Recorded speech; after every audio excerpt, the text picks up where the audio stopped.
My neighbour is currently outside cleaning the car. He's my best friend. Right, okay, so dog is gonna be in the video. He's in the shot now. Congratulations, you made it. That's so rude, I'm filming a video. Hello everyone, I don't know what I was just doing with my arm. I'm really sorry that you had to witness that. Some of you may have seen a few days ago, I posted a vlog of me in Manchester watching the Vamps, and then New Hope Club were there as well because they were supporting, and I just had the best time. And I decided, why not talk about one of the most embarrassing moments I've ever had, except it wasn't really that embarrassing. I think I'm just kind of overreacting a little bit about it. Basically, last year in April, it was on the 8th of April to be exact, I remember, I went to Manchester with my mate to go and watch New Hope Club on their FanFest tour, and I met George Smith. And I was very excited, and you know, the day was great. Kind of embarrassed myself though, like it was more for myself. I think I'm the only one that noticed I embarrassed myself. He didn't notice, I'm sure he didn't, and if he did, he was too nice about it. So I thought I would give everyone a story time about that day, like what happened, why we were in Manchester, what happened in the show, what happened when I met George, and basically just relive the day but through this video. And it was kind of like, it's probably a bit weird me making this video now, like nearly a year and 2 months later, but I just decided, you know, because I saw them the other weekend and I vlogged about it, and then obviously I've posted a photo with George on my Twitter and on my Instagram, which will be linked down below and probably on the screen right now because that's what I've decided I'm going to start doing. I thought it would be kind of cool to sit down and explain what happened that day and everything to do with that, because not many people know. Like, the only people that know exactly what happened were me and my mate. So, I'm gonna start from when we got the tickets for the FanFest and basically explain what a FanFest is. New Hope Club announced that they were going to be doing a FanFest tour, which is basically, like, I don't know if this is the case for every FanFest, but this was the case for New Hope Club. I think it was like 6 free shows across the UK where, you know, you got tickets online and then you go watch them. I was like, yeah, sound free tickets. Will I get them though? Probably not. Because the thing was, is they weren't like big back then, and like they're not big now, but obviously they're more recognisable now. Like, a lot of people know who they are now compared to last year when I went to see them.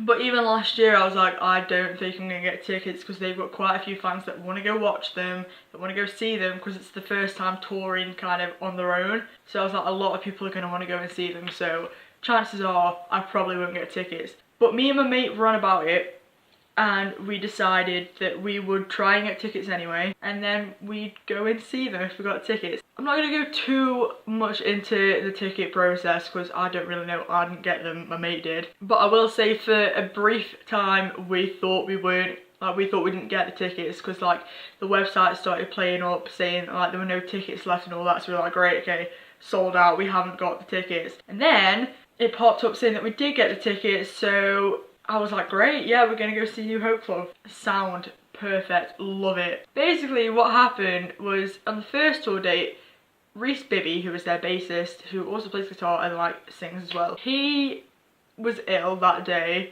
and that night had to go to hospital because he had appendicitis. He had to have his appendix out, and he wasn't on the rest of the FanFest tour, so I didn't see Reese. Blake and George both said that they were going to continue with the tour without Reese, so I was like, okay, let's go see him. So the show was at Manchester Academy, which I had never been there before. I was like, okay, new venue, exciting. I didn't know how big it was. I didn't really know much about the venue. I didn't know where it was until like we got there, because I'd never been there before. I didn't know how, like, you know, any of it works, because the only place I had been in Manchester like to see a gig at that time was the arena, so I had never been to any of the smaller venues before. So I was kind of like excited, but I was kind of nervous as well. And then I also didn't know what to expect, like attendance wise. Like I didn't know how many people were going to go because I didn't know how big the venue was. I was kind of nervous about it because this is going to make me sound so stupid, because why put myself in that situation if I'm like this? I have a fear of crowds and I'm claustrophobic, yet I still go to concerts where I'm in a crowd that tends to mean that I'm very squished in and kind of makes me claustrophobic. And yeah, so basically I didn't know what to expect, and like I knew it was all standing, but I didn't know how packed together everyone was going to be. But we'll get onto that later on. So basically what happened, stayed over at Heather's house. The next day we went to the train station and got a train to Manchester, and the first thing we did when we got there was go to McDonald's. And then Heather was actually the one that turned around and said, right, we're gonna go get a taxi and go to the venue now, which was like 2 hours before the doors were opening. But I think it was the best decision we made that day. We got a taxi and we got there, and there was already a queuing up, and it wasn't long, which is why it was a good decision that we went up there early. But it was, you know, longer queue than I expected, and I think some of them had been queuing up since 8 o'clock that morning. So yeah, we got there. I decided, like, this is the first embarrassing thing that happened to me. I decided I didn't want to stand up and eat my McDonald's because that's complicated. So I literally crouched down on the floor, put my McDonald's on the floor, and stuffed a chicken sandwich in my mouth. I'm not the messiest eater, but I wouldn't say I'm like, you know, the nicest eater. I don't really, like, can you eat nicely? You know, I was just there, I was just shoving a chicken sandwich in my mouth because I was starving. Yeah, and then I checked Instagram after I finished my McDonald's. New Hope Club had driven past to get to the venue while I was stuffing a chicken sandwich in my mouth. I can guarantee Blake and George watched me shove that McDonald's in my mouth. I'm kind of disgusted with myself. Wasn't the best decision on my part. And then not much more happened while we were stood outside, other than when we started entering the venue, Josh Tanner, who is their videographer and photographer, kind of came out and filmed us for Blake's Day in the Life vlog, but you can't see me in it because I'm not the tallest of people. So then we went into the venue, and I was like, you know, then I realised how packed it was. But at the same time I couldn't, because we were kind of stood like closer on one side, like closer to George's side of the stage. I don't really know how to explain it. Like away, like from the stage we were about like halfway back compared to some people, but I didn't see how many people were behind me. So I didn't know how many people were there, and I didn't know how like squished in I was. So I wasn't too bad when watching the show, because like I knew that there was like quite a few people in front and quite a few people on the sides, but I didn't know how many people were behind, so to me I wasn't like crowded in at that point. I was like, okay. So then the boys came on stage. It was weird, kind of, like, you know, I was very happy. I was like, yes, okay. But it's weird seeing them as a two without Reese on stage, because it was like, okay, there should be a third member, but there isn't. But they did FaceTime him in the show. Yeah, and then they performed some songs, it was cool. They did a bit of a Q&A, I believe. They did, because I'm pretty sure someone asked them what their favourite Disney song was, and then George just started singing Let It Go. Yeah, so the show was like really good, you know, it was really cool. They performed really well, actually. I was like very proud of them. I was like, yes mate, okay. And then we found out there was a meet and greet. Now, I'm gonna explain this bit because like this is kind of what a fan fest is. From what I've gathered from when I went to go see New Hope Club, a fan fest is basically where they do a show, they have a Q&A, and then they have a meet and greet. I didn't really know what a fan fest was when I went to go see them. So I was like really confused. And then I found out, like, I think it was a day or two before, that there was a meet and greet. Because we didn't know, like, we knew nothing about FanFest until people started posting about like the other 2 dates before we went. And I'm pretty sure Birmingham was before Manchester. So everyone from the Birmingham show was like tweeting and like posting their like meet and greet photos. And Heather was like, Meg, I think there's a meet and greet included in this. And I was like, what? So I had no idea. And like, I was like, when I found out that there was a meet and greet, I was so confused. I was like, okay, what am I gonna do? I was like, okay, I'm meeting someone that I kind of look up to, and that, like, you know, someone that I like enjoy their music. Like, it's bizarre, like it was so weird. And then when we were actually there and it was the meet and greet time, it was the most stressful time of my life, and this is where things got bad. We were told one of the boys is going to be down towards the stage and one of them is going to be at the back in one of the corners. So we went to the back corner, and that's when I started realising how crowded it actually was. There were a lot more people in there than I believed there to have been when we were watching the show. And as I said, like, I'm fine when we're distracted, but I wasn't really distracted at this point. So I was aware of how many people were around me. I was aware of how loud it was. I was stressed. I was like all over the place. So we went to one corner, but I was kind of like, okay, I'm kind of like, don't really want to go too far into the crowd because they haven't come out yet. George ended up being on the other, like in the other corner. So everyone moved, and I was like, and that's when it got worse because everyone started crowding at that point. And like security were doing their best to be like, right, yeah, try and form a line please and don't like all this crowd, but everyone was crowding and I was stressed and people were like pushing past. I was like, there were so many people around me. I was in such a confined space that I started having a panic attack. It must have been like 5 minutes into the meet and greet when the panic truly set in. That's when it became like super obvious like how many people were around, because there were so many people like chatting and it was so loud and it was so crowded and it was like everyone was pushing and it was like... So I started having a panic attack because, you know, I'm scared of crowds and I'm claustrophobic. It wasn't my best moment. So I started having a panic attack and Heather was like, no, you're doing fine, you're gonna be okay.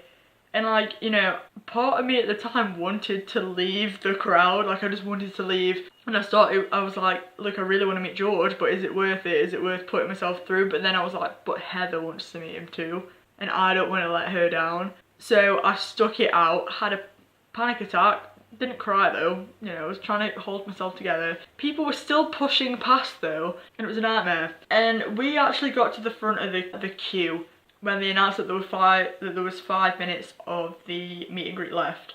So naturally everyone was like pushing, and I must have had the most panicked look on my face because the security, like they looked at the girl next to me, looked at me, and the girl next to me was like trying to push past. Like I was aware that she was trying to push past.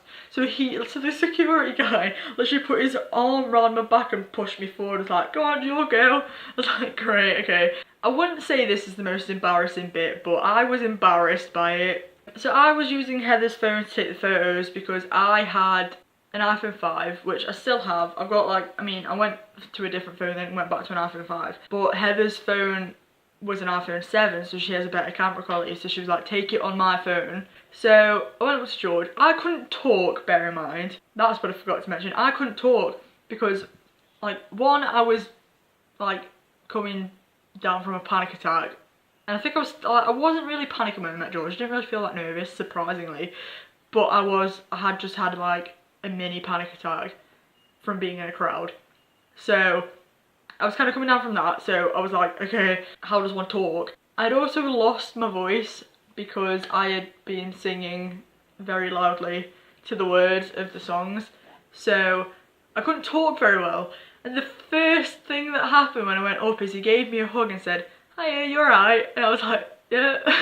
And it's like, you know, when someone tries to make conversation with you, you try and make conversation back, but yeah, it just wasn't happening with me that day. He took the photo, and then he handed me Heather's phone back, and this is the part where I started feeling like really bad, because he took the phone back, I took the phone back, and then I thanked him, gave him another hug, and then I gave Heather her phone back, and he goes, oh, sorry. And I was like, oh no, oh no, oh no. That's not the lasting impression I want to leave. I was just kind of a bit embarrassed, and then I stood off to the side. Heather had her photo, and then we left. That was the end of FanFest. You know, I enjoyed meeting him, it was great. I kind of felt a little bit embarrassed, like I felt like I made a bit of a fool of myself. The fact of the matter is I don't know why I care, because he probably does not remember me at all, because I made no impression. Well done, Meg, 10 out of 10. Like I am literally just a walking embarrassment. But basically, if I ever met him again, I would probably, hopefully, not mention any of this, and if he did turn out to remember me, I'd probably apologise for making it awkward. I am a professional at making situations awkward. That's my new bio, that's it, that's my new bio. Don't ask why I'm holding a comb because I haven't got a clue. That was basically my FanFest experience summed up really quick. So thank you for watching. I hope you enjoyed. I would like to do more story time kind of videos sometime. I was gonna make this into a series called Spill the Tea, but I didn't have a cup of tea. I had a bottle of water instead and I didn't really drink it in the video. If you enjoyed this video, please give it a like and comment down below. And if you want to see more from me, hit the subscribe button. All my social medias will be in the description and probably on screen now, because I'm going to start doing that because I always forget to like say that they're in the description. Thank you for watching. I hope you enjoyed and I will see you in my next video. Bye!